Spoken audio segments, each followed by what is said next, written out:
안녕하세요.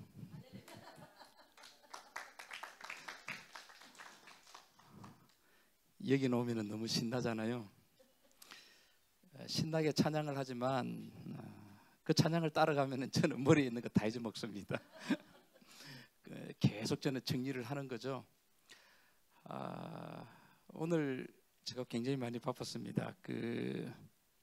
우리 대학원 학생이 21명이 오늘 그 학위 수여식을 그 갈보리 교회에서 마치고 열심히 왔습니다. 예수님이 이 자리에 서시면은 오늘 무슨 강의를 할까? 항상 저는 그런 마음을 가지거든요. 강의를 잘해야죠. 그렇잖아요. 그래서 제가 어디 가서든지 강의를 할 때마다 제가 참 이 마음적으로 굉장히 간절한 제 나름대로의 소망이 있습니다. 그것은 여기 계신 분이나 저나 우리가 하나님의 뜻을 바르게 쫓아서 나갈 수 있는 그러한 신앙적인 삶을 살아야 된다라고 하는 거죠. 저번 시간에 이어가지고 여러분 계시록 14장을 다시 한번 펴시기를 바랍니다. 성경에는 정확한 과학적인 그 법칙이 있습니다. 제가 처음에 여기 와가지고 강의할 때에 제가 이걸 했잖아요, 그죠? 계시록 11장 요 19절에 대한 부분을 제가 펼쳤는데요. 다시 한번 제가 적어보게 되면은 하늘 여기 성전이 뭐했다? 열렸다라고 했습니다. 사도 요한은 바모스에서 열린 하늘을 통해서 하나님의 보좌를 보는 거죠. 그러잖아요, 그죠? 그런데 여기 보게 되니까 성전 안이라고 하는 말이 정말 중요합니다. 안에 뭐가 보였다? 언약 궤가 보이고요. 여기에 번개가 있고요. 그 다음에 음성이 있고요. 그 다음에 뇌성이 있고요. 그 다음에 지진이 있고요. 그 다음에 큰 우박이 놓여 있는 것을 보았죠. 그렇잖아요, 그죠? 그 다음에 이제 이것이 이제 세 번째 크게 나누면 단락인데요. 계시록 16장 17절로 21절을 보시게 되면 그 하늘 성전에서 큰 음성이 나옵니다. 음성이 나오는데 그 음성이 가로되 뭐했다? 되었다 하니 이렇게 되어 놓습니다. 이 되었다라고 하는 말은 다 이루었다, 다 끝났다라고 하는 말입니다. 그러면서 17절, 18절부터 보게 되면은 번개가 땅으로 쏟아지고요. 그 다음에 큰 음성이 땅에 쏟아집니다. 그 다음에 뇌성이 있고요. 그 다음에 큰 지진이 이 땅에 있게 되고요.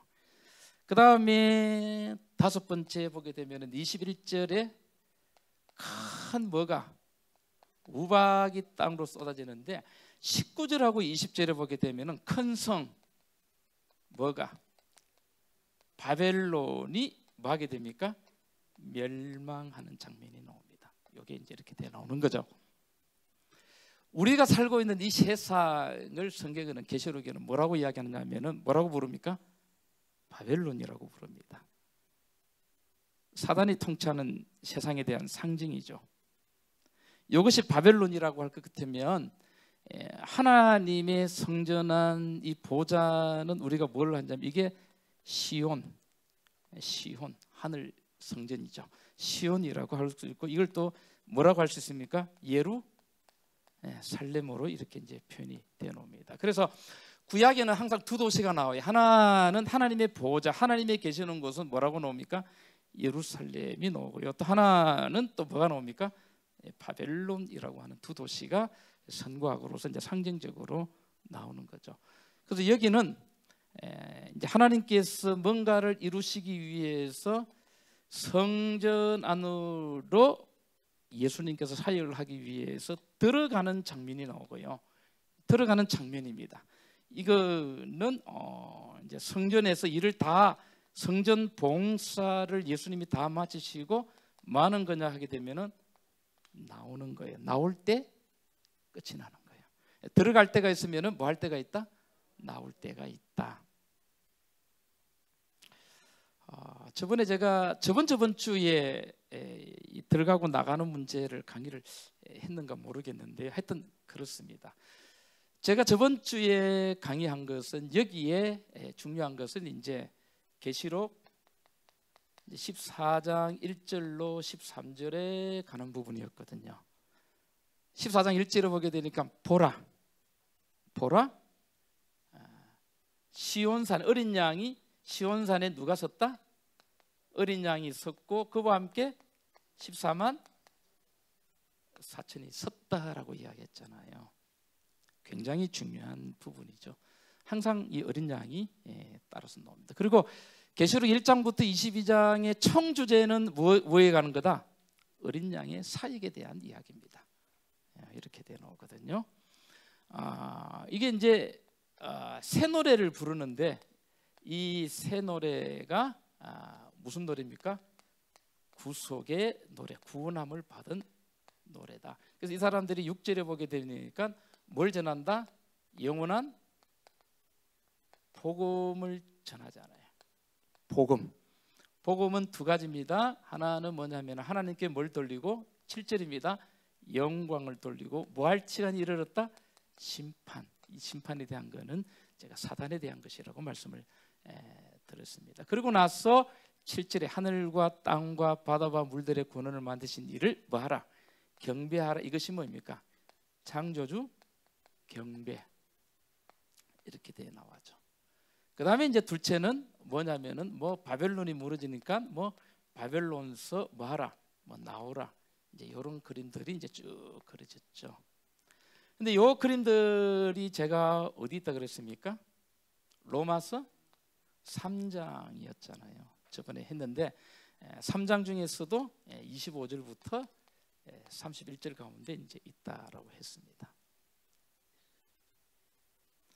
근데 로마서 3장 25절로 3장은 무엇을 보고 썼느냐 하게 되면은 보고 쓴 것이 출애굽기 몇 장이다? 12장을 보고 썼다 그랬잖아요.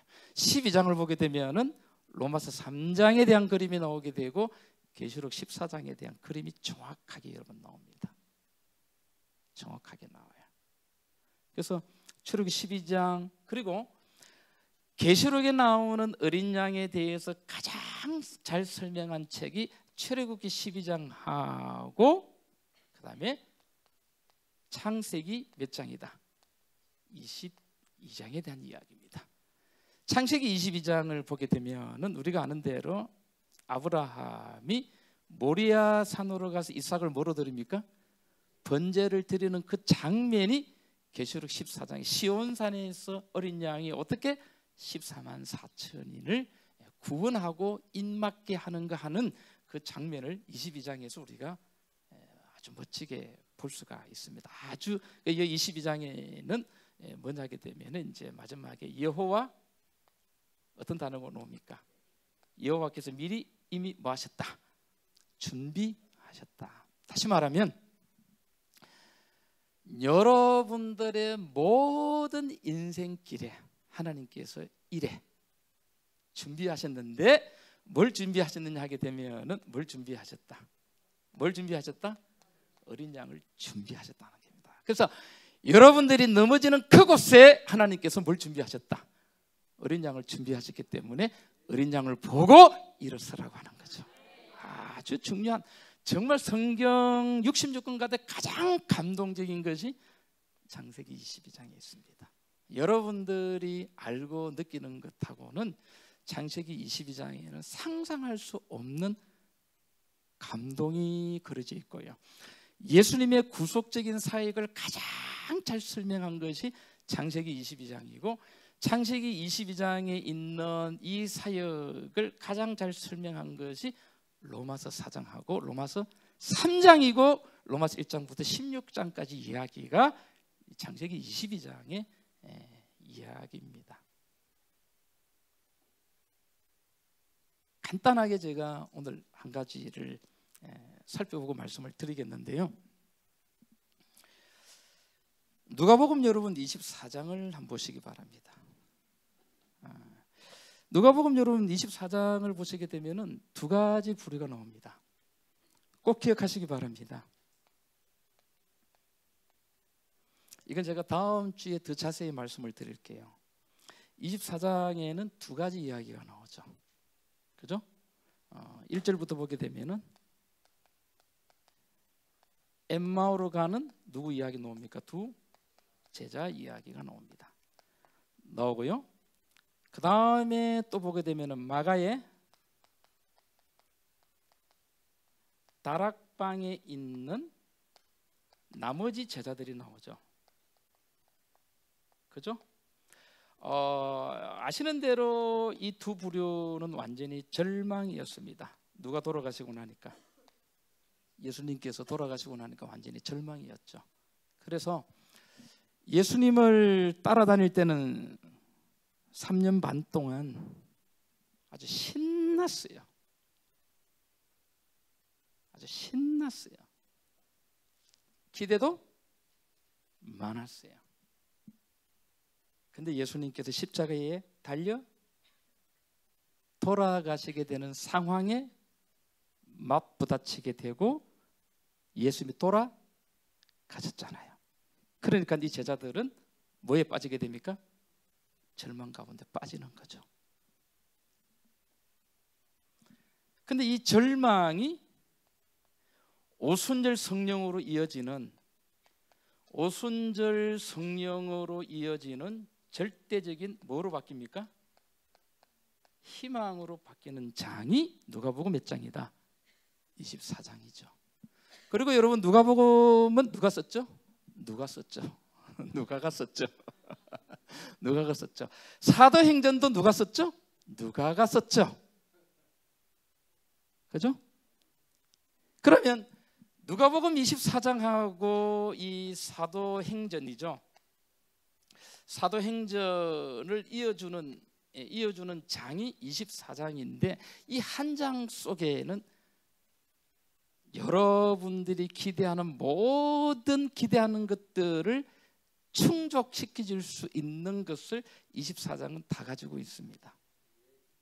자, 두 제자가 절망 가운데 고향으로 걸어가고 있었죠. 누가 나타납니까? 예수님이 나타나시죠. 우리 뭐 다 아는 거니까. 누구 때문에 절망하고 돌아가는 거였죠? 예수님 때문에. 그래서 뭐 아주 그냥 예수님에 대해서 아주 원망을 하면서 걸어가고 있습니다. 근데 누가 나타나셨죠? 길 가면서 뭘 말하고 왜 너희들이 이런 이야기를 가느냐라고 물었잖아요. 그러니까 이제 이 두 사람이 예수님을 쳐다보면서 예루살렘에서 일어나는 일 당신 몰라요? 그러니까 나 모른다고. 무슨 일인데? 우리가 이 예수에 대해서 이스라엘을 구원할 구속자라고 우리가 확신하고 믿고 따랐는데 그분이 그냥 뭐 했다? 돌아가셨어. 너무 멍청해. 다른 사람들은 죽은 자도 살리고 엄청난 이적과 역사를 베푸셔 놓고 정작 자기는 너무 허무하게 돌아가셨다.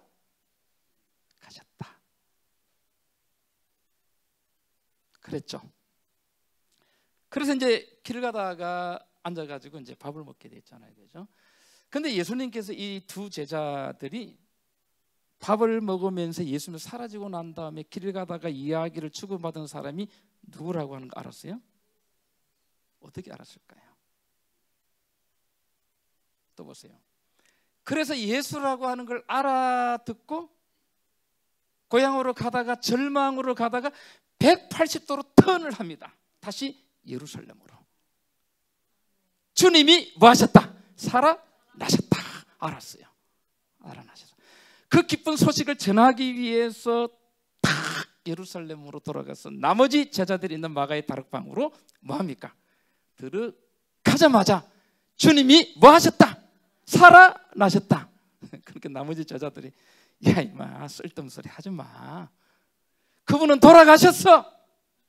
어떻게 살아날 수 있어? 말도 안 되는 소리 하지 마.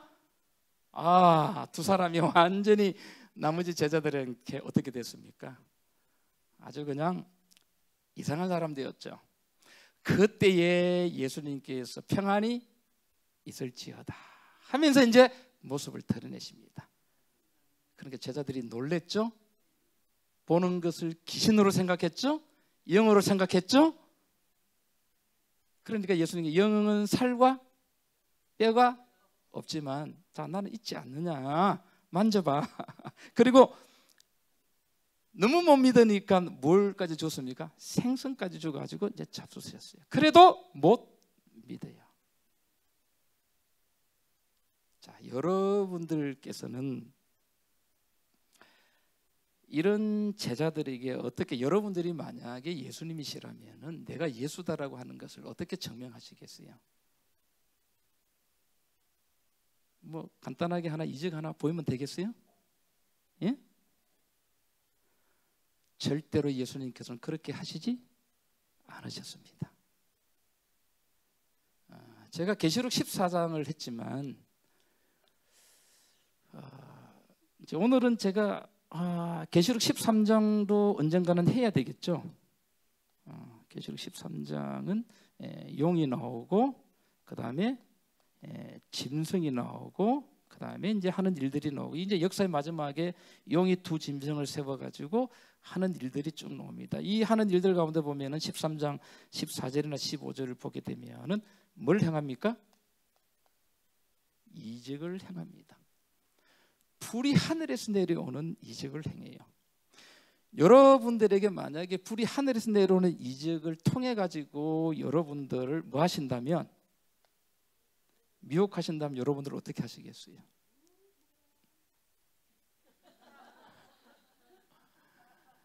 그냥 다 넘어가 버릴 것 같아요. 그리고 이게 정체가 뭐입니까? 저번 주에 우리 기독회관에서 한 목사님이 오셔가지고 이제 말씀을 주셨는데 그 목사님이 이런 말씀을 하셨어요. 계시록의 이야기는 1장 5절 6절을 보게 되면은 이제 충성된 증인으로 죽은 자들 가운데서 먼저 나시고 땅의 임금들의 머리가 되신 예수 그리스도로 말미암아 우리가 하나님 앞에 나라와 제사장이 된다는 말이 나오거든요. 그래서 그분 이야기 속에는 우리가 나라가 되고 왕권을 가지기 위해서는 두 가지 일을 해야 된대요. 하나님께서 어떤 사람에게 나라를 주시고 제사장이 되게 하시는가? 두 가지 일을 해야 된다. 딱 두 가지. 하나는 뭐냐면은 지옥과 천국을 전하는 사람. 또 한 가지가 뭐냐 하게 되면은 베리칩이 666이라고 하는 것을 전하는 이 천국과 지옥을 전하고 베리칩이 666이라고 하는 걸 전하는 이 사람들에게 우리 하나님께서는 뭘 주신다? 맞아요? 제가 가슴에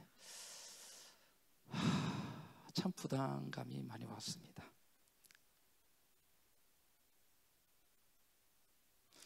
저번에 또 전주에서 오신 또 한 목사님이 또 이제 설교를 하셨는데 또 그를 따르는 무리들이 와가지고 베리칩이 666이다 하는 전단을 계속 이렇게 돌렸습니다.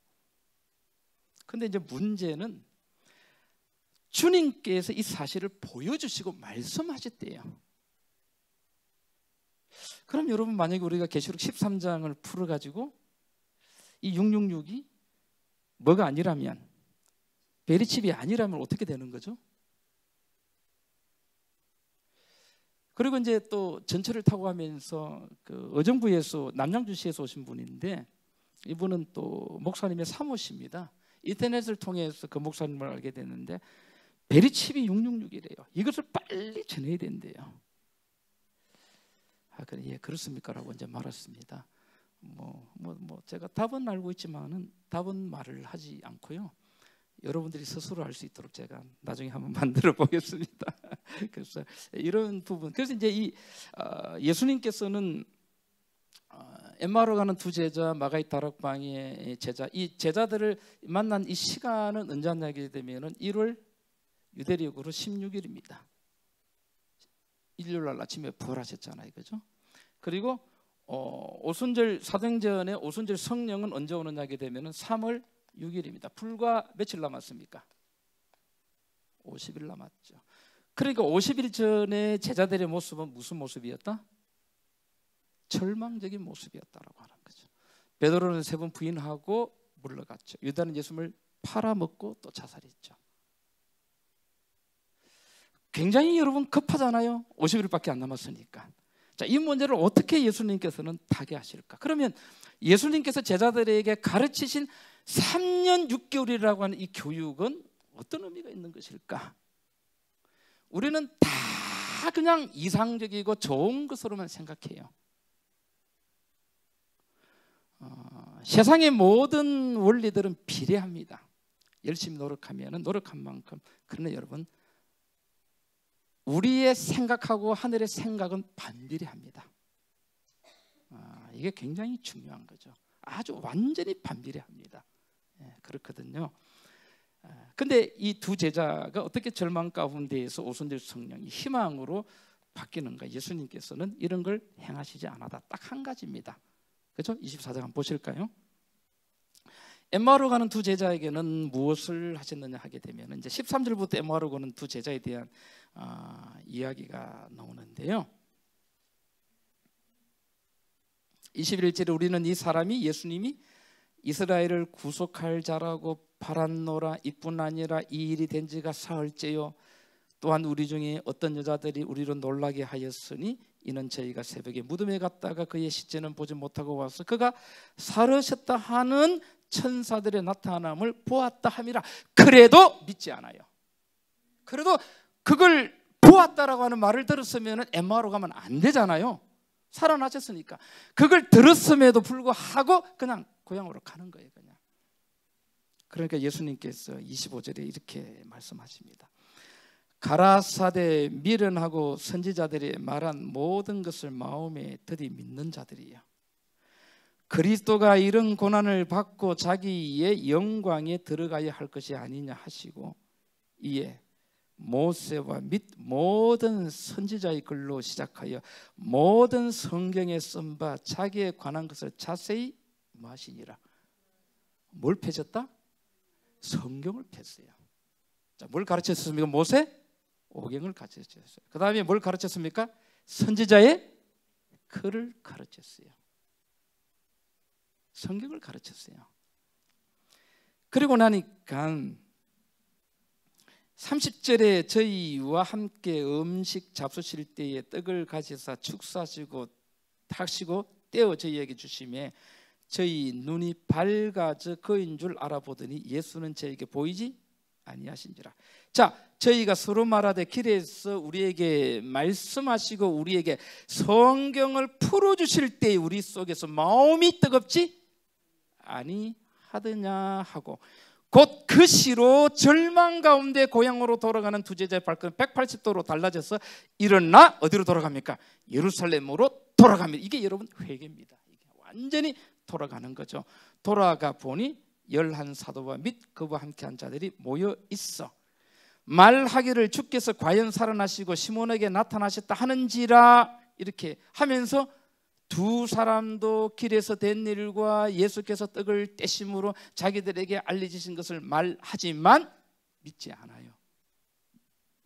안 믿으니까 36절에 예수께서 들어가서 이제 평강이 있을지어다 친히 그 가운데 서서 가라사대.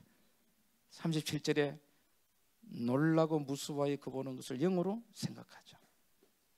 의심하느냐? 내 손과 발을 보고도 나인 줄 알라. 또 만져보라. 뭐 영은 살과 뼈가 없을 때 나는 있느니라. 손과 발을 보이고 또 먹을 것을 또 있느냐? 또 42절에 구운 생선 한 토막을 또 잡수십니다. 그래도 안 믿어요. 그러니까 이제 예수님 44절에 보세요.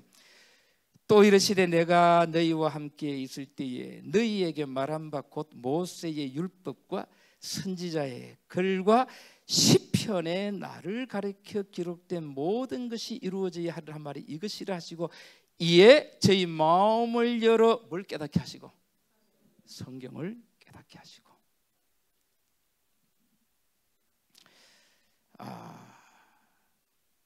그러고 난 다음에 47절에 이렇게 이야기합니다.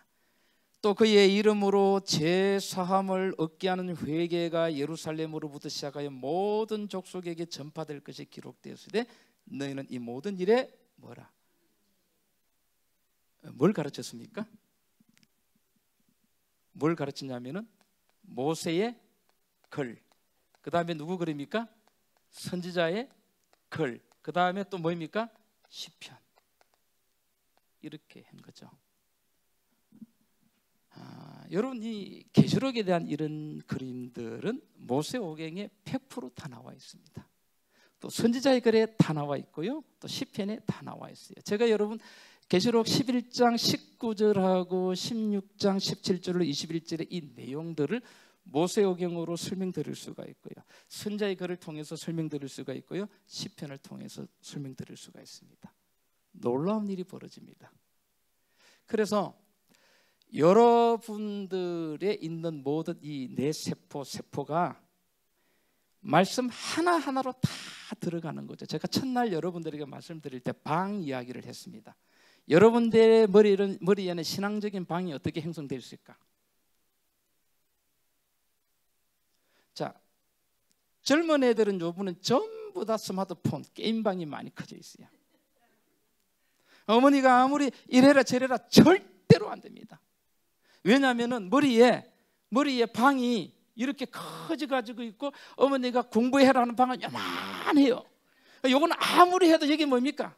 그냥 튕겨 나와 버려요. 자, 이걸 하는 거는 이거 해라 이거 하라 뭐라 그러면 안 돼요. 큰일 납니다. 애들이 다 뻗나가 버립니다. 그러면은 이 방을 자꾸 뭐 해줘야 됩니까? 키워줘야 돼요. 그래서 칭찬도 많이 하고 격려도 많이 하면서 이 방을 자꾸 이렇게 키워주게 되면 이게 크면 클수록 또 이 방은 또 뭐 하게 되는 거 자꾸 작아집니다. 그런 노력들이 필요한데 그런 노력들이 전혀 없이 나무라기만 계속 나무라니까 애들은 다 나가 버린다라고 하는 거죠. 우리 머릿속에 있는 신앙적인 방도 여러분들의 개인적으로 어떤 특징적인 방들이 커져 있을 거예요. 이 방들에 뭐가 들어가야 됩니까? 성경이 하나씩 들어가게 되면 얼마만큼 들어가느냐에 따라 가지고 여러분들은 그 말씀대로 그냥 삶이 그냥 자동적으로 바뀌어져 가고 있습니다. 그렇게 되는 거예요. 그냥 뭐 수학 잘하는 사람은 수학의 원리를 자꾸 생각하다 보게 되면은 딱 뭐만 보면은 그냥 모든 것이 다 그냥 수학으로 다 생각이 돼요. 음악을 잘하는 사람들은 또 모든 걸 또 보게 되면 모든 것들이 다 뭐로 떠오릅니까? 음악적인 악상으로 다 떠오르게 돼요. 또 시를 쓰는 사람들은 뭘만 딱 보면 전부 다 뭐로 떠오릅니까? 시상으로 다 떠오르는 거예요. 그냥 저는 뭐만 딱 보면은 그냥 성경적으로 그냥 쫙 이렇게 더라고. 몰라요. 또 우리 베들레 계시는 분들은 뭐 딱 보면 또 꿈으로 또 이렇게 되는지 모르겠어요. 그냥. 예.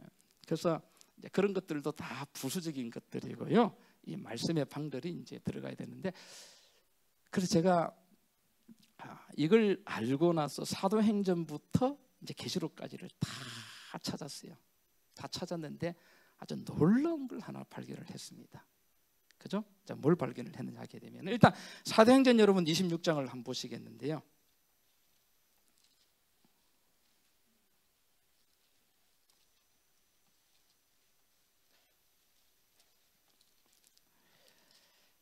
제가 뭐 어떤 분을 뭐 만나든지 간에 우리 교회 나가시는 분들을 만나면 우리가 신학교 가가지고도 성경 해석학을 가르치거든요. 근데 저는 제가 교재를 만들어가지고 성경 해석학을 제가 가르치는데 신학 교재에서 나오는 성경 해석학을 공부하고 교회 나오게 되면 그걸 거의 적용을 못합니다. 그건 학이고요. 이렇게 실제적으로 적용하기는 힘듭니다. 22절에 보시게 되면 26장 이걸 보고 제가 충격을 받았죠. 굉장히 제가 충격을 받았죠. 이건 찾은 겁니다. 그냥 처음부터 안 것이 아니고 이런 것이 있을 거라고 생각하고 찾았는데 22절에 하나님의 도우심을 받아 내가 오늘까지 서서 높고 낮은 사람 앞에서 증거하는 것은 제가 충격이었죠. 선지자들과 누굽니까? 모세가 반드시 되리라고 말한 것밖에 없으니 이렇게 되는 겁니다. 바울은 이상을 받고 계시를 받았으니까 또 바울은 신학의 또 신약 성경의 신약의 신앙적인 거성이잖아요. 저는 어떤 하나님의 계시를 받아가지고 바울 나름대로의 어떤 걸 쓴 줄 알았어요. 근데 바울은 전혀 다른 것도 없고 여기 하나님의 도우심을 받아 내가 오늘까지 서서 높고 낮은 사람 앞에서 증거하는 것은 누굽니까? 선지자들과 누가? 모세가 반드시 되리라고 말한 것밖에 그 외에는 없다라고 하는 거죠. 없습니다, 여러분. 사도 요한도 여러분 꼭 마찬가지거든요. 그럼 여러분 로마서 1장을 한번 볼까요? 자, 여러분들이 이런 걸 찾아내셔야 됩니다.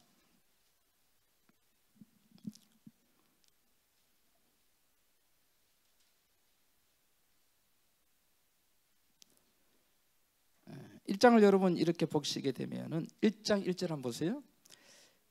예수 그리스도의 종 바울은 사도로 부르심을 받아 하나님의 복음을 위하여 택정함을 입었다 되노죠. 그럼 바울이 하나님의 복음으로 택정함을 입었다라고 하는 걸 어떻게 증명하죠? 우리는 그냥 여러분 그냥 넘어가잖아요. 당연하게 넘어가잖아요. 근데 반드시 딱 나오는 공통점이 2절 보세요. 이 말을 딱 씁니다. 이 복음은 하나님이 선지자들로 말미암아 그의 아들에 관하여 성경에 미리 약속하신 것이라. 뭐에 여러분 눈이 가야 되죠? 선지자. 그렇죠. 바울이 하나님의 복음으로 택정함을 받았다라고 하는 것을 어떻게 증명하는가? 미리 누가 설명했다? 선지자들이 설명했다는 거죠. 이게 예언이죠. 우리 신앙의 정통성은 예언에 위에 있습니다. 왜? 구약 성경 4,000년 전부터 누가 오신다라고 하는 것이 예언이 됐어요? 예수 그리스도가 오셔서 십자가의 고난을 받으시고 부활하시고 하늘로 승천하시고 뭘 주신다? 성령을 주신다라고 하는 것이 예언이 딱 돼 있어요. 그래서 이 바울이 로마서라고 하는 위대한 책을 쓰면서 이 로마서를 쓰게 된 위대한 역사, 예수 그리스도의 복음에 깨닫게 된 그 역사가 모세와 누구에 관한 글을 통해서. 그래서 여러분 바울이 쓴 14편 내지는 13편의 편지서를 보게 되면 사복음서가 거의 인용되지 않고 거의 구약입니다. 사복음서에서 인용된 것은 예수님이 십자가에 죽으시고 뭐 하셨다? 부활하셨다라고 하는 것을 딱 놓고 모든 정명은 모세와 선지자의 글과 뭐입니까? 시편이죠. 여러분들도 그렇게 해야 되죠. 그래야 여러분 이 복음이라고 하는 것이 일관되게 선이 쫙 맞아지는 겁니다. 그래서 우리가 자의적으로 특별한 계시를 받을 필요가 있다 없다? 없어요. 성경으로만 잘 따라가면 되는 거예요, 그냥. 근데 사람들이 얼마 전에도 어떤 분이 아주 그 성경에 관한 어떤 그 굉장히 중요한 책이라고 제게 가져왔는데 일기예요. 일기인데 그 사람이 매일 하나님께 계시 받아가지고 이제 글을 썼어요. 짧게 수필적으로 에세이적으로 이제 썼는데 그것이 이제 그렇게 중요한 또 성경이라고 또 나름대로 이제 이야기를 하시더라고요. 하여튼 그래서 여러분 신약 성경을 읽을 때는 반드시 이런 인정하는 것들이 반드시 나옵니다. 그럼 바울이 예수 그리스도가 복음이라고 하는 사실을 어떻게 알았을까? 모세와 누굽니까? 선지자의 글을 통해서 알게 되었고 이것이 사복음서를 통해서 성취된 것, 이런 걸 이제 알게 된 것들이거든요.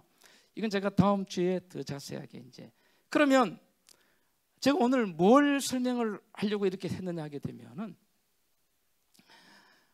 바울이 글을 쓸 때, 로마서를 쓸 때 1장부터 16장까지를 쓸 때는요 뭘 보고 썼다라고 하는 거죠. 그러니까 로마서 3장도 바울이 뭘 보고 썼는데 뭘 보고 썼다는 거죠? 출애굽기 12장을 보고 썼다라고 하는 걸 제가 이제 말씀을 드린 거고요. 그 다음에 계시록 11장 19절부터 계시록 16장 17절로 21절까지 이 내용이 있잖아요.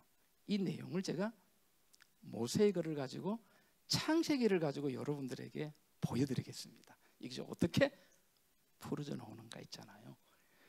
그러니까 로마서 3장하고 계시록 14장에 대한 이야기를 제가 창세기를 가지고 여러분들에게 지금 보여드린다라고 하는 거죠. 한번 이제 보시기 바랍니다. 어떤 내용이 나오는가 이건 제가 일단 지우고 이제 한번 보도록 하겠습니다. 이게 11장부터 계시록이 22장이잖아요. 제가 프린트 전에 한번 나눠주셨는데 이게 이제 몇 장으로 되어 있냐 하게 되면은 뭐 12장, 뭐 11장으로 되어 가지고 있습니다. 그런데 계시록 11장 19절부터 계시록 몇 장요? 22장이라고 하는 것이 나오고, 자 이런 부분이 어디서 또 나올까? 그 다음에 여러분들이 창세기 1장부터 몇 장입니까? 11장을 보시는 거예요. 이것도 이제 11장입니다. 이게 이제 히브리 문학의 구조라고 하는데 카이아즘이라고 이제 하는 건데요. 아주 정교합니다. 아주 이거는 과학적입니다. 6,000년의 역사를 하나님의 성령께서는 과학적으로 딱 맞춰가지고 성경을 딱 기록하도록 만들었거든요. 그러면 창세기 1장부터 12장까지가 2000년 역사예요. 이렇게 되고요. 그 다음에 창세기 12장부터 누가 나옵니까? 아브라함이 나오죠, 그죠? 그 다음에 어디까지? 말라기까지가 2000년입니다. 그 다음에 이제 예수님의 뭐가 나옵니까? 초림이 나오죠, 그죠? 초림이 나와가지고 예수님이 뭐 할 때까지? 재림하실 때까지가 또 몇천 년입니까? 거의 그냥 2000년이라고 하는 거죠. 이렇게 끝납니다. 그러면 우리가 성경이 몇 등분으로 되어 있습니까? 하나, 둘, 몇 등분입니까? 3등분이죠. 우리가 뭔가를 설명하게 될 때는요, 가장 간단한 것을 가지고 이 전체를 갖다가 딱 압축해 가지고 딱 보여주는 것이 이제 강의하는데 굉장히 중요합니다. 그러면 창세기 1장부터 11장까지가 몇천 년이라면? 2000년이라면 이 2000년은 향후 아브라함 때부터 예수님께서 오시기 전까지의 2000년을 미리 다 뭐 한 거고 설명을 해놓는 거고요. 또 예수님께서 초림하셔서 재림하실 때까지의 이야기들을 여기에 다 뭐 있다? 들어 있다라고 하는 거고요. 또 창세기 1장부터 11장까지는 이걸 우리가 이제 선사시대라 그러거든요. 우리 신학적으로 선사시대는 역사 이전의 시간이죠. 이걸 증명하는 방법이 없어요. 아브라함부터는 역사적으로 나오는데 이제 아브라함 이전부터는 역사가 좀 약해요. 그래서 이제 학자들이 이걸 갖다가 선사시대다, 역사 이전의 시대이기 때문에 이것은 그냥 내려오는 구전 내지는 하나의 설화다, 이런 식으로 이제 많이 학자들이 이야기를 합니다. 이것이 이제 진짜일까 나오잖아요. 그런데 요 11장하고 똑같은 것이 뭐냐 하게 되면은 아까 제가 말한 이 계시록 11장 19절부터 몇 장? 22장까지가 여러분 똑같아요. 똑같습니다. 저는 어떻게 하느냐 하게 되면은, 자 그럼 이건 좋다, 너희들이 말하는 것처럼 이건 선사시대다, 역사적으로 증명하기 힘든 거다라고 하자. 그러면 만약에 1장부터 11장하고 11장하고 22장이 만약에 맞다고 하면 같다라고 하는 것이 증명이 되잖아요. 이걸 증명을 해놓고 이 두 가지가 같다라고 해놓고 이것이 진짜라면 이것도 뭐가 되는 거죠? 이렇게 풀어나가는 겁니다. 저는 그래요. 그런 식으로 저는 성경을 완벽하게 저는 입증하는 것을 그렇게 저는 연구를 하고 있습니다. 그럼 이제 1장하고 창세기 1장하고 11장하고 이거하고 이제 어떻게 같으냐? 한번 보세요. 자, 교재 가운데는 이게 다 들어가지고 있습니다. 자, 창세기 1장하고 2장은 여러분 뭐가 나옵니까? 죄 없는 뭐가 나옵니까? 에덴이 나오죠. 그렇죠? 근데 재미있게도 계시록 21장, 22장은 뭐가 나옵니까? 죄 없는 하늘 새 뭐가 나옵니까? 예루살렘이 등장합니다. 이런 틀을 잡아주면 여러분들은 연구해야 됩니다. 반드시 성경은 시작점이 있으면 끝점이 있고 문맥적인 어떤 패키지가 돼 있다라고 하는 거죠. 근데 우리는 부분적으로만 다 뜯어가지고 해석을 하다 보게 되니까 그 틀에다가 딱 맞춰보게 되면은 엉터리들이 굉장히 많이 나옵니다. 그러면 창세기 몇 장요? 3장에는 뭐가 들어옵니까? 죄가 뭐 하는 거죠? 들어오죠. 누구 때문에 들어옵니까? 사탄 때문에 들어오죠. 자, 죄 없는 에덴이 계시록 21장, 22장에는 여기서 쫓겨나죠. 이게 없어지잖아요, 그죠? 그러면은 에덴에서 아담과 하와가 뭐 한 거죠? 쫓겨났는데 마지막에는 다시 뭐 하더라? 들어가죠. 그러잖아요. 그대로잖아요. 들어가는데 들어가면 이거는 내려오는 겁니다. 들어가려면은 뭐가 해결돼야 되죠? 그렇죠. 죄가 뭐가 돼야 되죠? 들어왔으니까 죄가 뭐 해야 되죠? 그렇죠. 나간다는 것보다도 죄가 뭐 해야 됩니까? 소멸 없어져야죠. 죄가 소멸되고 없어진다는 말은 누가 없어져야 되는 거죠? 사탄이 뭐 하는 거죠? 멸망하는 거죠. 멸망하는 것이 계시록 몇 장에 있다? 몇 장에 있다? 20장에 나오잖아요. 여러분들이 아시잖아요. 20장에 보게 되면 불과 유황으로 사단과 곡과 마고 그를 추종하는 모든 자들이 다 불과 유황불에 타가지고 뭐 한다고 나옵니까? 소멸이라고 하는 단어가 나옵니다. 자, 보세요. 여기는 굉장히 중요한 부분이 있어요. 여러분들이 생각해야 됩니다. 제가 틀을 잡아주게 되면은, 자, 죄가 들어왔는데 누구 때문에 들어왔다? 그러니까 우리의 목적은, 우리의 소망은 잃어버린 에덴으로 우리가 뭐 하는 거다? 돌아가는 거잖아요. 돌아가려고 하게 되면은 절대로 이제는 우리가 사는 세상에는 뭐가 없어야 된다? 죄가 없어야죠.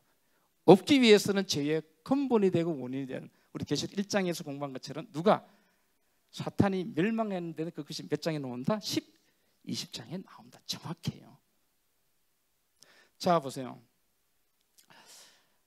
아담과 하와가 선악과를 따먹었습니다. 따먹을 때는 이 따먹는다는 것이 어떤 결과를 가져오는가를 몰랐어요. 지금 이 하늘이 다 보고 있어요. 그런데 창세기 4장 1절로 14절입니까를 보게 되니까 이제 이상한 일이 벌어집니다. 하나는 누가 나옵니까? 가인이 나오고 하나는 누가 나옵니까? 아벨이. 가인은 뭐로? 곡식으로 제사를 드리고 아벨은 어린 양으로 뭐 했습니까? 제사를 드렸습니다.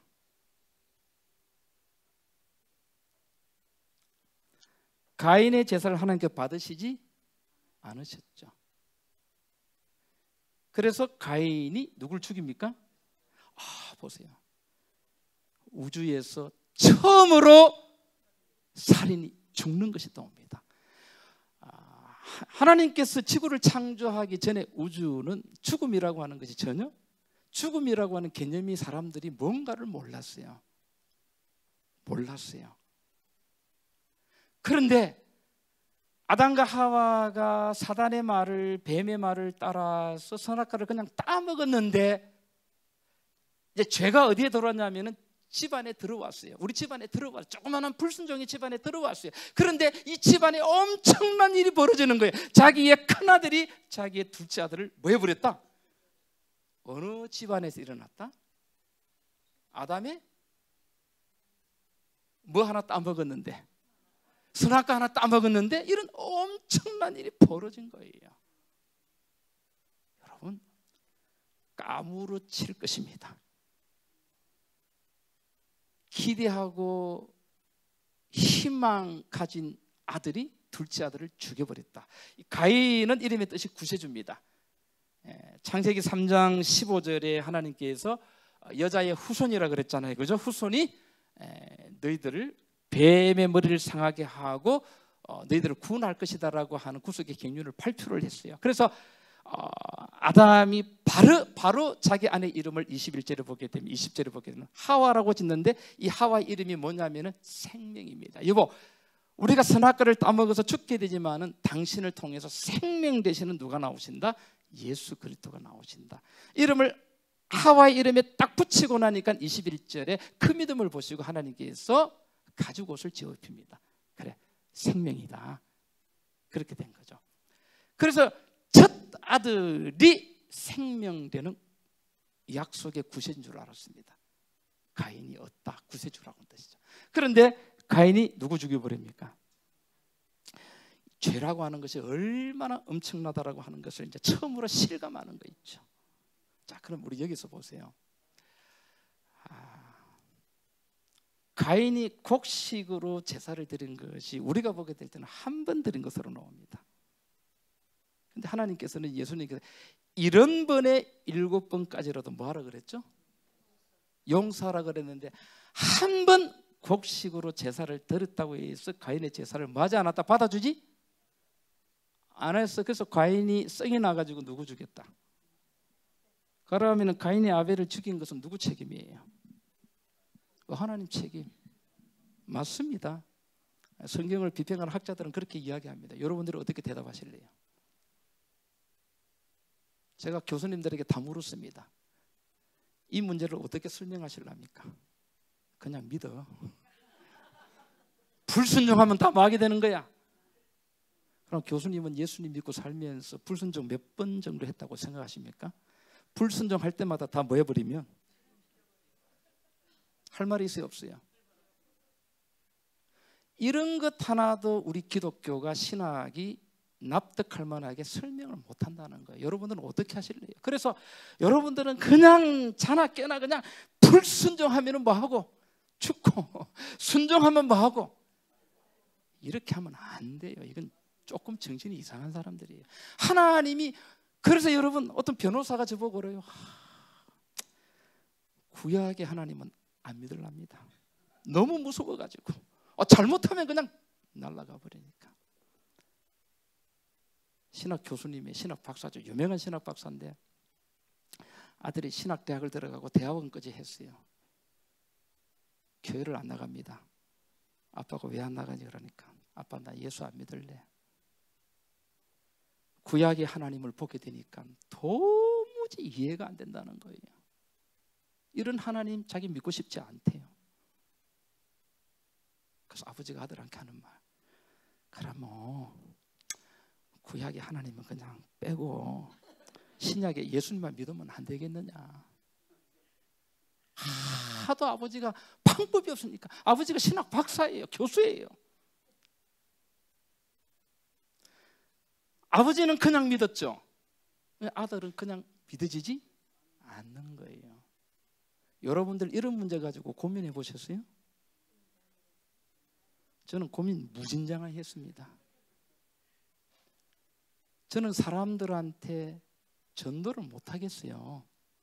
이런 하나님을 제가 어떻게 설명합니까? 우리는 70번에 7번까지라도 용서하라고 이야기하면서 가인이 곡식으로 제사 한 번 드렸는데 받아주지 않음으로써 여기에 앙심을 품고 가인이 아벨을 죽인 거잖아요. 자기 집안에서 이런 엄청난 살인이 벌어진 거예요, 그냥. 그러니까 구약의 하나님은 부처님 맛도 못하다라고 하는 거죠. 대자 대비. 그러니까 여러분 WCC라고 하는 말도 우리한테도 책임이 없는 것은 아닙니다. 자, 이 이야기는 여러분 하늘로 올라갑니다. 이사야 14장에 보게 되면은 계명성이라고 하는 말이 나오는데 이 계명성은 히브리 말로 루시퍼 됩니다. 이게 사단의 이름이에요. 사단의 이름이 이제 루시퍼입니다. 사단이 하늘에서 뭐 했죠? 하나님께 뭐 했죠? 범죄했죠. 불순종했죠. 자, 근데 하나님께서 사단을 뭐 해버렸으면 괜찮았을까요? 죽여버리면 괜찮잖아요. 죽여버리면 지구라고 하는 불행이 있지 않잖아요. 근데 죽이지 않으셨습니다. 자, 하나님께서 누구 없애버리고요? 가인 없애버리면 되죠. 더 앞으로 나아가지고는 하와가 선악과 따먹었을 때에 하나님께서 뭐 아담을 다시 접어가지고 갈빗대를 저쪽으로 하나 또 가가지고 빼내가지고 그거 없애버리고 다시 뭐 해주면 되죠? 만들면 되잖아요. 근데 같이 아담이 먹었어요. 근데 아담이 표성학적으로 보게 되면 예수 그리스도입니다. 다시 말하면은 우리가 신학적으로 그렇습니다. 아담은 선악과를 안 먹을 수도 있었어요. 근데 자기 아내가 죽잖아요. 죽는 것을 보고만 있을 수 없어가지고 운명을 같이 합니다. 같이 운명을 해요. 그 운명을 같이 하는 것이 예수 그리스도가 이 지상에 오셔서 십자가를 뭐하는 거다, 이제 지시는 것하고 이제 똑같은 그런 맥락으로 이제 설명이 되어집니다. 자, 그런데 하나님께서는 가인을 죽이지 않고 표를 했어요. 뭐 하지 말게? 죽이지 말도록 했습니다. 왜 그랬을까? 자, 여러분,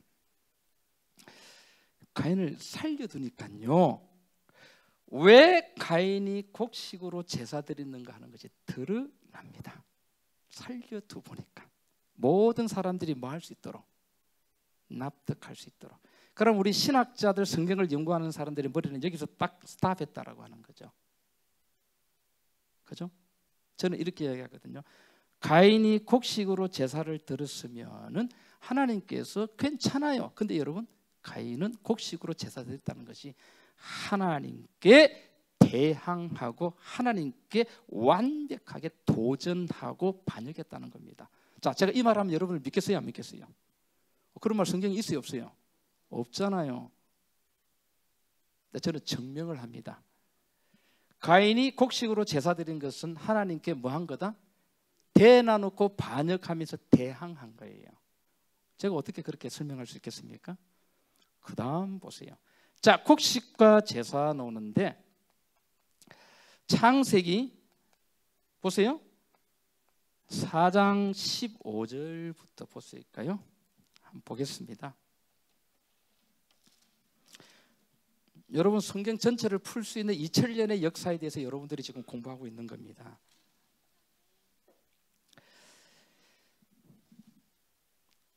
사장 16절부터네요. 죄송합니다. 15절부터가 아니고 이제 16절부터입니다. 16절부터 몇 절까지 보시느냐 하게 되면은 24절까지인데요. 자, 보세요. 그 다음에 4장 25절부터 5장까지인데요. 보세요, 여러분. 족보가 나오죠. 그렇죠? 하나는 누구 족보가 나옵니까? 가인의 뭐가 나온다? 족보가 나오고요. 그 다음에 25절부터 누가 족보가 나오느냐 하면은 아담이 죽고 아담 다음에 아벨이 죽고 난 다음에 누구 죽죠? 셋. 족보가 나와요. 이 두 족보의 차이점이 여러분 뭘까? 예? 여러분들이 읽어서 찾아보시면 되죠. 그래서 제가 처음에 계시록 11장 19절부터 16장까지 강의를 하면서 성경 이야기는 몇 가지로 나눠진다? 두 가지로. 여기도 지금 몇 가지로 나눠졌죠? 이건 제가 읽으면서 찾았습니다. 그 전에 다른 사람이 찾았는지는 모르지만은 그냥 제가 읽으면서 정리하면서 찾았어요. 자, 이런 단어입니다. 반드시 대조되는 단어가 나오거든요. 자, 4장 16절 보니까 가인이 여호와의 앞을 떠나 나가 에덴 동편 놋 땅에 가였더니 아내와 동침하여 그가 잉태하여 에녹을 낳고, 자, 낳고 먹고 싸고 죽고, 낳고 먹고 싸고 죽고 하는 이야기가 계속 됩니다. 그래서 우리가 성경 읽을 때 족보 이야기하면 제일 잠이 오죠. 그죠? 여기서 중요한 단어가 뭘까요? 만약에 가인이 하나님을 대적하고 대항하고 반역을 하지 않았더라면, 자기가 아벨을 죽이고 나서 하나님께서 살려주실 때에 가인이 이 단어입니다. 여호와의 앞을 뭐 했다? 살려줬으면 회개를 해야죠. 근데 하나님을 완전히 뭐 해버렸다? 떠나버린 거죠. 다시 말하면 가인의 족보는 하나님을 뭐한 사람들의 족보다? 떠난 사람들의 족보입니다. 이것이 여러분 적그리스도예요. 여기는 문제가 이제 답이 없는 거예요. 그냥. 그럼 아담의 족보는 무슨 족보일까? 그죠? 4장 24절부터 25절부터 이제 아담이 다시 아내와 동침하며 그가 아들을 낳아 이름을 셋이라 하였으니 이제 다른 씨를 주고, 그다음에 5장에 아담의 자손의 계보가 이러하니라. 하나님의 사람을 창조하실 때 하나님의 뭐로? 형상대로 되놓습니다. 그러면서 어디에 딱 가는지 하게 되면 굉장히 중요한 한 사람이 나오는데요. 21절에 보시게 되면 에녹이 나옵니다. 에녹은 65세에 무두셀라를 낳았고, 무두셀라를 낳은 후 300년을 하나님과 동행하며 자녀를 낳았으며 그가 365세를, 자, 여기는 무슨 단어가 나올까요? 그렇죠. 하나님과 뭐 했다? 동행했다. 그럼 딱 대조되는 단어가 무슨 단어입니까? 떠났다는 말하고 하나님과 뭐 했다? 요 두 가지죠. 아담의 족보는 하나님과 뭐 한 자들? 동행. 또 그 다음에 가인의 족보는 여호와 앞을 뭐 했다?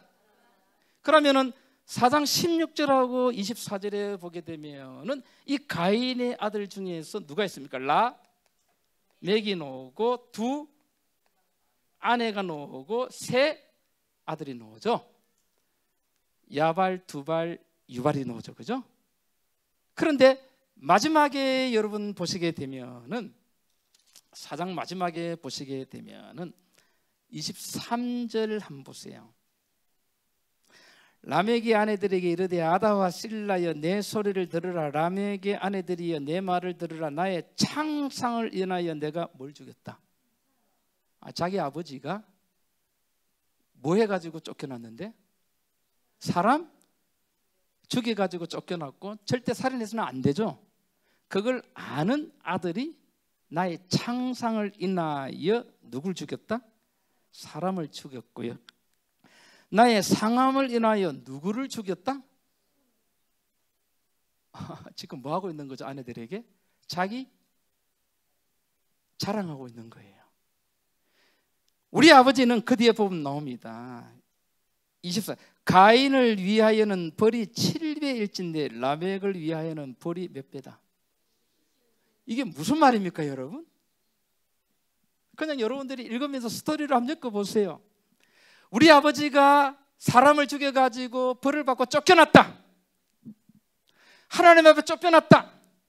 그러나 나는 사람을 이렇게 많이 죽였어도 우리 아버지를 위해서 벌이 7배였지만은 나는 벌이 77배다.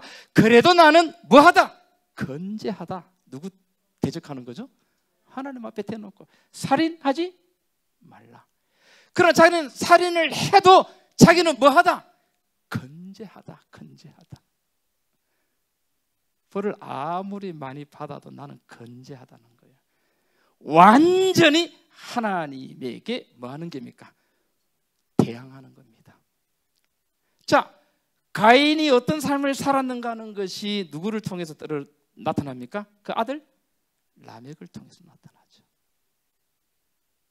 이런 거예요, 여러분. 자, 그러면 가인이 곡식으로 제사 드릴 때에는 가인이 어떠한 존재였는가를 몰랐는데 가만히 두니까 하나님을 뭐 해가지고 떠나가지고요.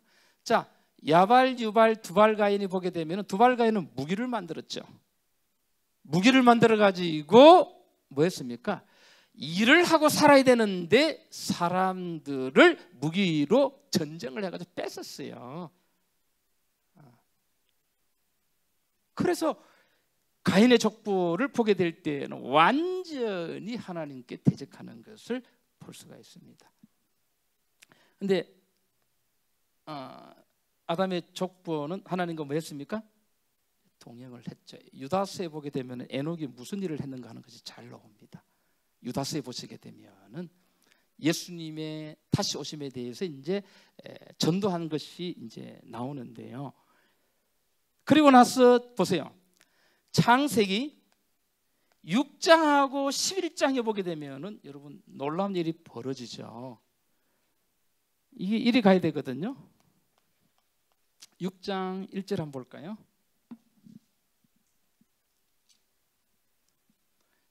이걸 여러분 자세하게 이 부분만 대해서 설명할 필요가 있는데 제가 그냥 1절 하면 사람이 땅 위에 번성하기 시작할 때에 그들에게서 뭐가 나옵니까? 딸들이 나오고요. 또 뭐가 나옵니까? 사람의 딸들이 나오고 2절에 보게 되면 또 누가 나옵니까? 하나님의 아들들이 나와요. 그러면 사람의 딸들하고 하나님의 아들들은 어떻게 붙어야 될까요? 지금 이게 하나의 스토리죠. 지금 이게 몇 이야기로 흘러가고 있습니까? 아담의 두 아들 가인과 누구 이야기입니까? 아벨의 이야기죠. 그러면은 가인은 여호와 앞을 뭐 했죠? 떠났다. 그러면 6장에서는 뭡니까? 사람에게서 뭐가 나왔고? 딸들이 나왔고, 그 다음에 또 하나님의 또 뭐가 나왔고? 이게 여러분 해석이 또 문제가 많죠. 하나님의 아들들이 뭐 네필이라 그래가지고 뭐 천사다. 그래서 천사가 사람하고 뭐 했다? 뭐 결혼했다. 뭐 마음대로 하세요. 뭐 믿어도 되고 안 믿어도 되고. 근데 여기 보세요. 6장은 4장하고 5장이 이어서 나오죠. 그럼 우리가 어떻게 이야기합니까? 하나님을 떠난 사람들을 우리는 뭐라고 부릅니까? 사람이 뭐라고 부르죠? 딸이라고 부르고요. 하나님과 동행한 사람들을 우리는 뭐라고 부릅니까? 하나님이 이렇게 부르죠. 이 둘이 뭐 했다? 뭐 했다? 결혼함으로써 다 뭐 해버렸다? 타락해버렸죠. 여러분 무섭죠. 창세기 6장은 하나님을 떠난 사람들과 살인을 하고 하나님을 대적한 이 무리들이 아담의 족보로 내려온 하나님과 동행한 이 족보 이 사람들하고 뭐 했다? 결혼함으로써 온통 다 뭐 해버렸다? 여러분 아담이 선악과 하와가 선악과 하나 따먹은 뭐가? 그 조그마한 죄가 인류를 완전히 뭐하게 만들어버렸다. 무서운 거죠. 실감을 합니다. 하늘에 보여주는 거예요. 조그만 하나님을 불순종한 조그만한 죄가 온 세상을 온통 뭐로 만들었다? 죄의 노예가 되고 타락하게 만들어버렸다는, 강포와 폐괴가 가득하도록 만들어버렸다라고 하는 거죠. 그래서 하나님께서 이것을 구원하기 위해서 누구에게? 노아에게 뭘 지어라? 뭘 지어라? 방주를 만들라라고 하는 이제 명령이 떨어지는 거죠. 칠판이 조금 이렇게 좁네요. 일단 제가 다음에 이거는 교재에 이것이 제가 넣도록 하겠습니다. 자, 그러면 보세요. 제가 들어옴으로써 가인과 아벨이 나눠졌죠, 그죠? 그다음에 우리가 어디에 들어갈 때 요것이 그대로 됩니다. 계시록 19장에는 두 잔치가 나옵니다. 너무 재미있어요. 하나는 그죠? 계시록 19장 보시게 되면은 몇 절부터 나옵니까? 1절부터 보시게 되면은 어린 양의 뭐가 나옵니까? 혼인 잔치가 나와요. 그 다음에 또 보게 되면은 우상과 짐승에 표받은 사람들이 이제 망하게 되는데 이걸 갖다가 무슨 잔치를 그러냐면 새들의 잔치. 제가 처음에 강의할 때 제가 나눠준 그 뭡니까? 프린트해 보게 되면 이것이 다 나옵니다. 그러면은 가인의 후손들은 어느 잔치에 들어갑니까? 새들의 잔치에 들어가고, 어린 양으로 제사를 드린 사람들은 어린 양이 어디 들어갑니까? 혼인 잔치에 들어가는 거죠. 여기에 두 무리가 나누어지는 것처럼 마지막에도 두 무리가 나누어집니다. 새들의 잔치에 들어가는 사람들은 재림 후에 천년 왕국이 와가지고 천년 동안 갇히죠. 그 다음에 놓여가지고 불과 이왕으로 완전히 소멸되고 완전히 사라지고 난 다음에 어린 양의 혼인잔치 참여한 사람들이 어디로 들어갑니까? 죄 없는 새 예루살렘으로 들어가는 장면이 나오죠. 똑같은 것이 나옵니다. 그 다음에 또 계시록은 보시게 되면은 요 9장 전에 17장하고 18장이 나오는데요. 18장은 이게 하나님과 동행한 사람들이 큰 영광을 가지고 세상에 외치는데, 무너졌도다 무너졌도다 어디서? 바벨론에서 마라 나오라. 바벨론은 귀신의 뭐다? 처소다라고 하는 말을 갖다가 전하는 복음이, 마지막 전하는 복음이 18장에 읽어보시면 나오고요. 17장에는 가인의 족보 여호와 앞을 떠난 사람들의 여기는 큰 음녀가 나오고요. 음녀가 뭐가 됩니까? 바벨론의 진상이 설명이 되어 나옵니다. 정확해요. 정확합니다.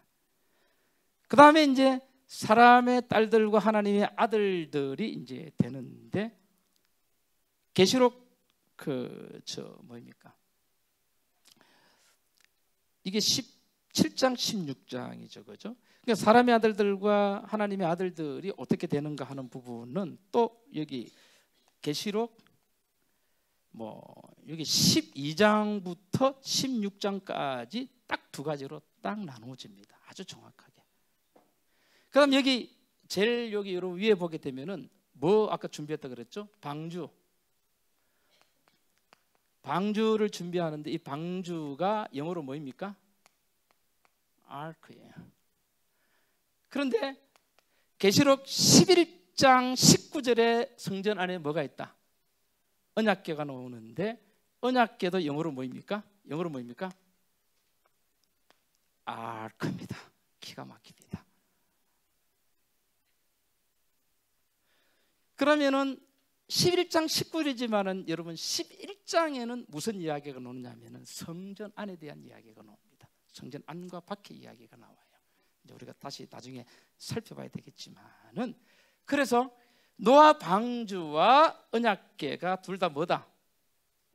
똑같은 거죠. 딱 하나님께 이렇게 맞춰놨어요. 그러면은 이 노아 방주에게 무슨 일이 벌어졌을까? 이 언약궤, 성전 안에 있는 이 언약궤 안에는 이 둘 다 뭐냐면은 이제 성전 뭐입니까? 안이라고 하는 이것이 굉장히 중요합니다. 이걸 알게 되면은 우리가 저번 주에 공부한 출애굽기 몇 장요?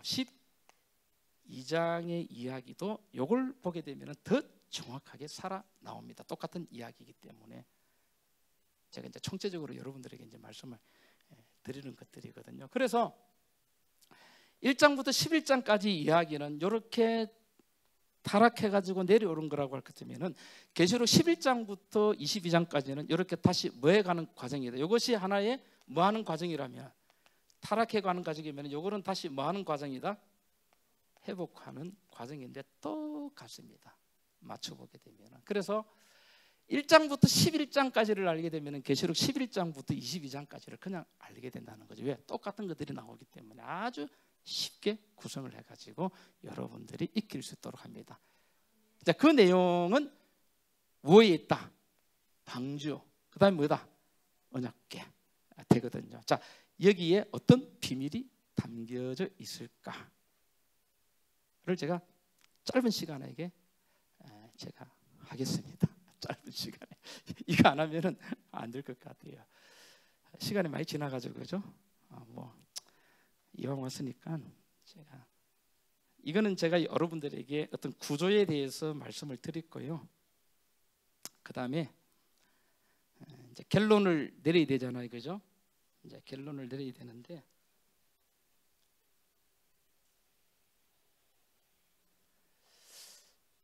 여러분 창세기 이제 6장을 보시게 되면 이제 요 부분에 대한 것이 이제 무엇인가 하라고 하는 것이 이제 나오게 됩니다. 하여튼 인간이 다 뭐였죠? 인간이 다 뭐였습니까? 타락했습니다. 그래서 로마서 3장 9절에 의인은 하나도 없다 이렇게 되는 거죠. 그런데 창세기 6장 우리가 이제 그 9절에 보게 되면은 6장 9절에 보게 되면은 노아는 당대에 뭐요? 의인이요 뭐한 자라? 완전한 자라 그랬다. 저는 또 여기 또 피 다 꽂혀가지고 마태복음 24장에 보게 되면 인자의 마지막 때는 누구 때와 같다? 노아 때와 같다. 그래서 노아가 뭐한 것처럼 완전한 것처럼 나도 어떻게 살아야 된다. 그러니까 제가 율법주의로 가는 거죠. 완전하게 살아야 되기 위해서. 그렇게 배웠어요. 또 그렇게 가르치고요. 얼마나 우리가 이게 무지하게 되면 이런 것들이 이제 무지하게 되거든요. 근데 여러분 6장 8절에는 무슨 단어가 나오죠? 6장 8절에 무슨 단어가 나오죠?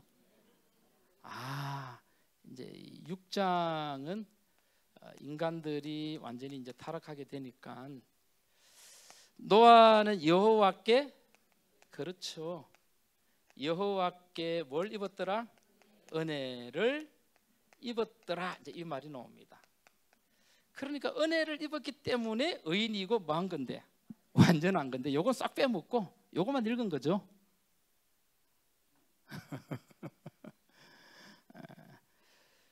그런데 노아가 의인이요 완전한 자라고 하는 것이 아니고 여호와께서 보실 때는 의인이고 완전한 자라고 하는 거죠.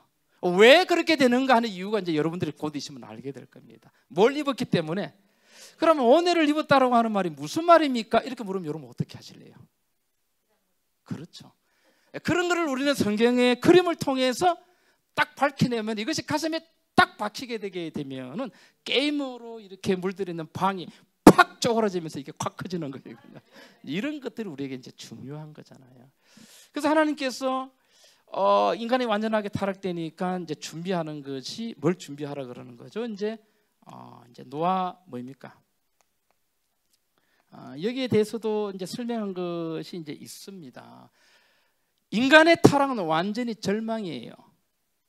왜 절망이냐 하게 되면은 여기 보시게 되면 하나님께 어떤 단어를 쓰시느냐 하게 되면은 5절에 한번 보세요. 5절에 보는 3절에 보게 되면은 여호와께서 가라사대 나의 신이 영원히 사람과 함께 하지 아니하고 이는 그들이 뭐가 된다? 하나님의 신이 뭐 해버렸죠? 떠나버렸어요. 떠났다라고 하는 것은 이 사람들이 완전 절망이죠. 죽음이죠. 그런데 하나님께서 누구를 부릅니까? 노아를 불러가지고 뭘 준비하라? 방주를 준비하라고 하는 거죠. 이 방주에는 도대체 무슨 비밀이 담겨져 있을까? 이렇게 배가 이렇게. 그래서 제가 눈을 닦고 이걸 봤습니다. 이렇게 됐겠죠, 그죠? 처음에 이걸 읽을 때는 여기만 제가 필이 딱 꽂혔죠. 그죠? 요 은혜라고 하는 말은 딱 치우고 여기만 딱 필 꽂혀. 그래, 내가 뭐 해야지? 완전해야지. 그래서 지리산에도 들어가고 남원저천에도 들어가고 별짓을 다 했습니다. 근데 우리가 노아 방주는 우리가 누구를 상징하는 게입니까? 예수 그리스도를 상징하잖아요. 이 안에 뭐하라? 다 뭐하라? 들어가라. 들어가면 뭐 한다는 거죠? 어떻게 이게 산다는 말일까? 아무리 봐도 예수님의 뭐가 안 나오는 겁니까? 십자가가 안 보이는 거예요. 그냥 제가 얼마나 답답하게 했어요. 그러니까 저는 이것을 보기 전까지는 십자가 없는 완전을 생각했고 십자가 없는 은혜를 생각했거든요. 아무리 읽어도 6장에 여러분 읽어봐야 뭐가 읽을 게 있습니까? 그런데 다시 이제 읽으면서 쭉 읽습니다. 읽는데 제가 딱 눈이 어디를 딱 갔느냐 하게 되면은 13절 보시게 되면요. 하나님이 노아에게 이르시되 모든 혈육 있는 자의 강포가 땅에 가득함으로 그 끝날이 내 앞에 이르렀다. 내가 그들을 땅과 함께 뭐하리라? 큰일 났습니다. 희망이 있을까 이 사람들에게? 희망이 없죠. 근데 희망이 있어요. 그 다음 절에 희망이 나옵니다. 14절에 너는 잣나무로 너를 위하여 방주를 짓되 그 안에 간들을 막고 역청으로 그 안팎에 칠하라. 이 뭐로 짓고요? 잣나무로 짓고, 그죠? 간들을 막고, 그 다음에 뭐로? 역청으로 안팎으로 칠하라 그랬거든요. 근데 여러분 계시록 5장에 나오는 그 인봉한 것은 안팎으로 인봉한 겁니다. 근데 역청은 그냥 우리가 출애굽기 보게 되면은 그 모세, 그죠? 그를 닮을 때에 그 바구니에 뭘 칠했죠? 그 역청은 그냥 기름이에요. 단순히 이게 그냥 기름인 줄 알았죠. 근데 제 머리가 홍수 이전에는 기름이 없었거든요. 홍수 이후에 여러분 사람들이 공룡들이 죽고 난 다음에 사람들의 시체가 썩어가지고 기름이 된 거거든요. 막 땅속에서 막 이렇게 콜타루부터 기름이 올라오고 그랬습니다. 중동 지방에서는. 근데 그 전에는 기름이 없었거든요. 그럼 제가 고3 때 지리 시간에 선생님한테 배워서 알고 있었어요. 그런데 그때는 기름이 없으면 이게 뭘까? 근데 이 역청이라고 하는 이 히브리를 제가 찾으니까 이게 코페르, 이 뜻이 뭐냐 하게 되면은 속죄인데 뭘 가지고 속죄하다? 피를 가지고 속죄하다라고 하는 단어를 썼어요. 누가 썼습니까? 모세잖아요. 모세. 그러면은 여러분 이 코페르라고 하는 이 단어는 모세오경 가운데 나오는 무슨 단어입니까? 속죄. 속죄라고 하는 모든 단어가 이 바로 코페르, 다시 말하면 카파르에서 다 나온 단어입니다. 카파르보다도 더 센 단어가 코페르인데 이것이 이제 속전, 속전, 그 다음에 값을 주고 사다, 값을 지불하고 사다, 그 다음에 또 뇌물이라고 하는 뜻도 있어요. 참 멋져요. 이런 뇌물은 언제 씁니까? 뇌물은 언제 써죠? 뇌물. 잘 보려고 쓰는 것이 아니고 불가능한 일을 뭐하게 할 때 되게 법으로는 안 되는 일을 뭘 쓰면 된다? 뇌물을 쓰면 되는 거죠. 이게 쉽게 말하면은 뇌물이라고 하는 단어가 조금 이상하지만은 자, 이 노아 때의 이 인간 백성들 완전히 뭐였습니까? 이 사람들이 살아날 길이 있어요, 없어요? 이거 불가능해요. 뭘 좀 써야 되겠습니까? 뇌물을 쓸 수만 있다면 예수님이 뇌물이 된 거죠. 그래서 이걸 모세가 쓴 예로 레위기 1장 4절을 한번 보시기 바랍니다. 레위기 1장, 이걸 보고 여러분들이 이제 출애굽기를 이제 보셔야 되는데, 레위기서를 보셔야 되는데, 여기에서 어떤 단어들이 나오느냐면 1장 4절에, 레위기 1장 4절에 그가 번제물의 머리에 뭐 할지다? 안수할지니 그리하면 연락되어 그를 위하여 뭐가 될 것이다. 여기 속죄라고 하는 말이 카파르고 코페르입니다.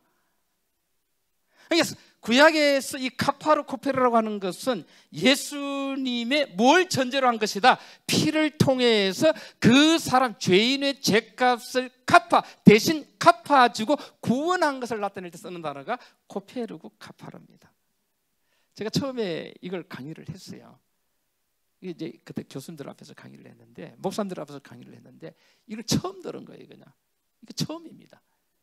그러니까 목사님들이 요즘 바로 그냥 컴퓨터를 가지고 컴퓨터에 보게 되면은 여러분 히브리 사진들이 다 나오거든요. 다 쳐다보고 그러는 거예요. 맞다가 된 거예요. 그냥 다들 기름으로 알았는데 이게 예수님의 뭐다. 그러니까 이 방주에 이 간들마다 뭘 발랐다는 거죠? 피를 따발랐다는 거죠. 그리고 이 안에 누가 들어간 거예요? 노아와 가족들이 들어갔죠. 이 사람들이 방주에 들어간 사람들 어떻게 살 수 있었느냐? 하나님의 율법을 비추게 될 때는 죄인들이기 때문에 다 죽어야 되잖아요. 다 죽어야 되는데 하나님께서 딱 들어가고 문을 딱 닫고 성전 안이라고 하는 것은 누구 안으로 들어간 거죠? 예수 안으로 들어가니까 이 사람들이 진짜 죄인이지만은 모든 죄가 다 뭐가 되고 속죄가 되어가지고 죄 없는 완전. 그래서 이 완전하라고 하는 말이 흠이 없다. 이 말이 출애굽기 12장에 제가 저번 주에 어린 양의 피를 어디에 뿌렸습니까? 문에 뿌리는 거나 노아 방주를 지을 때 이 나무의 피를 발란 거나 뭐 한 거다 똑같은 원리라고. 예수 안으로 들어갔다라고 하는, 이것이 구원이라고 하는 거죠, 여러분. 이야, 여러분, 계시록 이야기가 14장 이야기가 그 이야기였잖아요. 제가 여러분 계시록을 펼치면 전부 다 그 이야기입니다. 그 이야기예요. 절대적으로 구원을 받을 수 없는 완벽한 죄인들, 죽어야 하는 죄인들을 구원하기 위해서 예수님의 십자가를 만들어 놓고, 그죠? 안으로 들어가게 하고, 그게 뭘 발랐다? 피를 바르도록 했어요. 그래서 여러분 출애굽기 12장에 이스라엘 백성들을 어린 양을 준비하고 잡아가지고 피를 문술 좌우에 바르고 집 문 안으로 말아 들어가라 산다. 그 들어가라고 하는 그 원조가 어디에서 나타났다? 노아 방주에서 나타났다. 그래서 우리가 들어가자는 거지. 이게 우리의 뭐다? 희망이라고 하는 거지. 아주 재미있습니다. 그냥 이 그림 하나. 그래서 이 역청이라고 하는, 처음에는 제가 이 역청이 무언가를 몰랐는데 딱 보니까 역시 나였습니다. 그냥 하나님께 이런 구원의 계획을 가지고 있고, 이런 그림들을 보면서 이제 바울이 로마서 같은 거를 이렇게 이제 내려가는 거죠. 자, 그럼 여러분 보세요.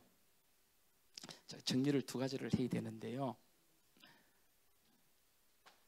노아 방주 때에 하늘이 열렸습니까?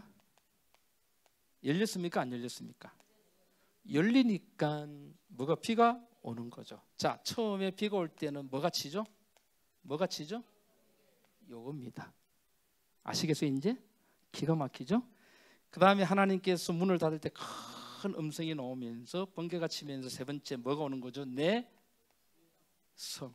자, 물이 어디서도 나왔죠? 어디서도 나왔죠? 하늘에서만 나왔습니까? 땅들이, 그러면 뭐가 일어난 거죠? 큰 지진이 일어난 거죠. 그 다음에 비가 오고 우박이 오는 거나 천지 계획이 일어나는데, 노아 방주 때 이것이 아크라 그랬잖아요. 이 아크 때나 이 언약궤가 또 아크라 그랬잖아요. 언약궤 때도 뭐가? 번개, 뭐가? 음성, 내성, 지진, 큰 뭐가? 우박이 쏟아지면서 뭐가 무너졌다? 바벨론이 무너지는 것처럼 세상이 뭐한다? 멸망. 그래서 인자의 임함도 뭐와 때와 같다? 노아 때와 같다. 기가 막히죠. 이 용어들이 그냥 쓰인 용어들이 아니고, 그럼 여러분들이 이제 눈여겨 보셔야 될 거는 모세오경과 선지자의 글과 시편에 보게 되면 이런 용어들이 나올 때는 이걸 연상을 하시면은 100% 맞다. 이것이 뭐 하게 된다? 반복되어진다. 근데 우리는 계시록을 보면서 어디를 보고 있습니까? 이상한 데 보고 어린 양을 보라. 어린 양이 어디에 섰다? 시온산에 서신 그 어린 양께서 뭘 준비해 놓고, 방주 되시는 예수 그리스도의 십자가에 달려 돌아가시고 부활하신 그 생명을 보이면서 그 안으로 말아 들어오라 들어오라. 이 언약궤 안에는 십계명이 있지만 십계명 우리에게 저주라 그랬잖아요. 이 모든 저주에 대한 죄값을 누가 갚아주신다? 예수 그리스도가 갚아주시고, 율법이 예수님 앞에서는 율법이 무용지물이 되어져 버리는 거죠. 예수 그리스도가 율법의 모든 정죄로부터 우리를 속죄하셔서 완전하게 우리를 뭐 하신다? 구원하신다. 그래서 우리는 처음부터 끝까지 우리 인생의 모든 우리 생명을 다해서 예수 그리스도의 십자가를 뭐 해야 된다? 높여야 된다. 이거죠. 이런 비밀이 담겨져 있는데 다 아는 거잖아요. 다 아는 걸 갖다가 제가 찾아가지고 이렇게 여러분들에게 구체적으로 이제 보여드렸잖아요. 이거 좀 하면 여러분들이 섭섭해 하실까 봐가지고. 또 보세요. 1장하고 11장에는 참 놀라운 것들이 많이 있습니다. 자, 에녹이 나오는데요. 자, 보세요. 창세기 6장, 5장을 다시 한번 보겠습니다.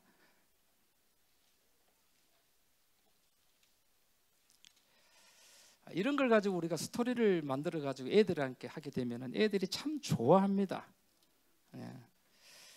저한테 강의 들은 사람들이 하는 이야기가 가족 예배 때에 애들한테 이 이야기를 해주는 게 애들이 그렇게 좋아하다는 거예요. 이게 그림이잖아요. 아, 이런 것이 구원이구나. 그런데 우리는 야, 착하게 살아야 구원받고 게임하면 하늘나라 못 가, 이런 것이 아니라 이런 구원의 역사들을 통해 가지고 이제 보여주면 되는데요. 21절 한번 보시기 바랍니다. 5장 21절에 여기 참 중요한 것이 나옵니다. 21절에 보시게 되면은 에녹이 65세에 누구를 낳았습니까? 에녹이 머두셀라를 낳았는데요. 머두셀라입니까? 여러분, 이 이름에 대해서 일반적으로 여러분들 추측 보게 되면은 창 던지는 자로 이제 주로 많이 되어옵니다. 이제 이 사람들 뭐 이렇게 봐도 괜찮아요. 근데 여러분, 바이블렉스라고 하는 그 히브리 사전이 있는데 거기 보게 되면은 이 무드셀라의 이름을 정확하게 했는데, 그가 죽으면 종말이 온다, 해석이 그렇습니다. 다음에 제가 왜 무드셀라의 히브리가 이렇게 되는가를 제가 다음에 자세히 설명을 드릴게요. 자, 에녹이 자기 65세에 무드셀라를 낳았어요. 그러면서 이름을 딱 지을 때 네가 뭐 하면, 죽으면 뭐가 온다? 다시 말하면 홍수가 온다. 이렇게 이름을 지었어요. 그래서 유다서에 보게 되면 이 에녹이 예수님의 종말을 이야기하게 돼 예수님의 재림에 대해서 전도하는 장면이 나옵니다. 그럼 무드셀라는 몇 살을 살았습니까? 969세 최장수를 했어요. 정말 그럴까요? 여러분, 이게 종말론입니다. 그러면 여러분, 자 봅시다. 6장 21절에 이렇게 나왔는데 25절에 보게 되면은 무드셀라는 언제 180 몇 세에, 무드셀라는 187세에 누굴 낳았다? 라멕을 낳았어요. 또 라멕은 또 보시게 되면은 28절에 보면 라멕은 182세에, 라멕은 182세에 누굴 낳았다? 노아를 낳았습니다. 그죠? 그리고 노아가 몇 세 때 홍수가 왔느냐? 7장을 보시기 바랍니다. 7장 11절을 보시게 되면은요, 11절을 보시게 되면은 노아가 몇 세 되던 해에 600세 되던 해에 홍수가 왔어요. 노아가 몇 세? 홍수가 노아가 몇 세 때? 600세 되는. 더해 보게 되면은 187, 180, 600씩 더하면은 969세가 딱 떨어집니다. 정확하죠? 이야, 그러니까 에녹이 무드셀라 이름을 지을 때에 네가 죽으면 세상에 뭐가 온다? 종말이 왔는데, 무드셀라가 죽던 969세에 정확하게 뭐가 왔다? 홍수가 와가지고 종말이 왔다. 하나님께서 예고를 했다는 거죠. 그럼 여러분 보세요. 그 당시에 사람들이 이 이름의 무드셀라 이름의 뜻은 다 알았어요. 그럼 무드셀라가 죽고 난 다음에 얼마 있지 않아 가지고 홍수가 왔거든요. 그럼 무드셀라가 딱 죽었을 때 사람들은 무드셀라에 대한 이름을 기억하고 뭐가 오니까? 홍수가 오고 뭐가 오니까? 종말이 오니까 노아의 식구들이 방주 안으로 들어가고 전도했을 때 무조건 뭐 해야 돼? 들어가야 되는데 들어가지 않았다. 하나님께서 이미 정확하게 뭘 통해서? 예언을 통해서 다 알려주셨음에도 불구하고, 구원을 받는 길을 주셨음에도 들어가면 사는 거예요. 십자가를 준비해놓고 들어가면 사는 건데, 그렇게 분명하게 120년 동안을 전도하고 해도 이 사람들 들어가지 않았다. 계시록 11장부터 16장 사이에는 이런 정확한 예언이 있다고 하는 거죠. 여러분, 있습니다. 있는데 우리의 눈은 엉뚱한 데로 가고 있죠. 베리칩으로 가고 있고 뭐 이상하게 가고 있습니다. 안 되겠죠. 그죠? 그래서 여러분들은 얼마나 성경이 과학적인가. 이거는 1장부터 11장까지는 하늘을 보여주는 거거든요. 가인이 곡식으로 제사 드렸을 때에 가인이 어떤 마음으로 곡식으로 제사 드리는가는 몰랐는데 살려두니까 하나님을 뭐 했어? 떠났어. 도시를 쌓고 일을 해서 먹고 사는 것이 아니라 사람들을 전쟁을 일으켜 가지고 사람들을 죽여서 빼앗아 가지고 먹고 사는 일을 했고, 결국 이런 사람들이 하나님의 백성들하고 섞임으로 세상 완전히 뭐 하게 되고 타락하게 되고, 그렇지만 하나님께서는 이미 구원의 노아의 뭘 준비하셨다? 방주를 준비해 놓으시고, 이게 여호와 이레다라고 하는 거죠. 참 감사하죠. 그리고 이 무드셀라라고 하는 이름의 뜻에 종말이 언제 온다라고 하는 것이 정확하게 예언된 것처럼 계시록 11장부터 16장 가운데도 우리가 딱 보면은 종말이 언제라고 하는 걸 갖다가 알 수 있는 사인이 나와 있다. 그래서 여러분 계시록 12장에 하늘에 뭐가 보이니? 이 이적이라고 하는 것이 뭐라 그랬습니까? 표적인데 이 표적이 뭐냐 하게 되면은 영어로 말하면 사인. 하늘에 뭐가 보인다?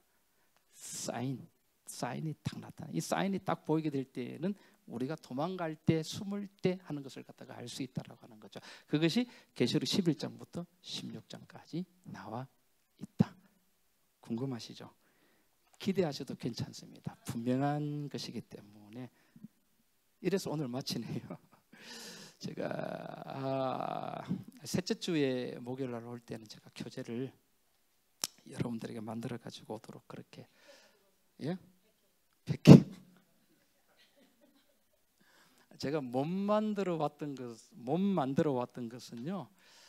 제가 여러분들에게 선물을 드리려고 하니까 제가 너무 부담이 되고 그래서 좀 많이 망설였는데 하여튼 만들어 오겠습니다. 사실 나는 우리 영서대학 신학 학생들에게만 주려고 했는데 살짝 그래, 알겠습니다. 원장님 말 들어야지. 안 들으면 제가 안 되니까. 감사합니다. 잘 들어주셔서. 예.